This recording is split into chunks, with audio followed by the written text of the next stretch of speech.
إذا ريال مدريد لا يفوز عندما يلعب اليونان، 7 مباريات سابقة 5 هزائم وتعادلين. فعليا ظهر تشافي ألونسو متفائلا وإيجابيا قبل اللقاء في مؤتمر صحفي يوم أمس، قال إنه هو واثق إنه الأشياء رح تتحسن، الأداء، النتائج، العلاقات، كلها أشياء رح تتحسن. الجميع غير راضي عن الأشياء التي حدثت خلال الفترة الماضية، ولكن إحنا واثقين إنه الأمور ماشية بالطريق الأفضل.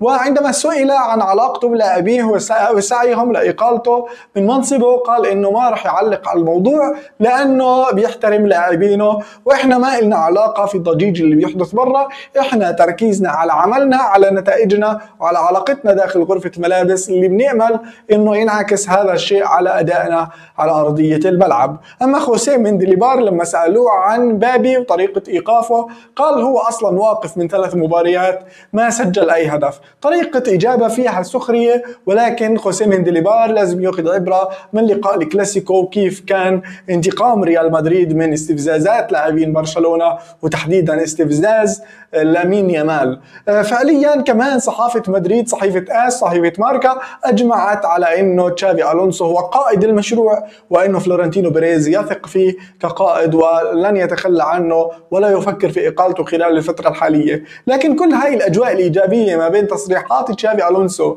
وكلام الصحافة المدريدية بصفي شيء ما له قيمة إذا ما انعكس هذا الكلام على أداء اللاعبين، وشفنا ردة فعل حقيقية أداء ونتيجة مساء اليوم لحتى يأكدوا لنا إنه علاقتهم بمدربهم أفضل من أي وقت مضى. فبننتظر ونشوف شو مخبي لنا لقاء ريال مدريد وأولمبياكوس.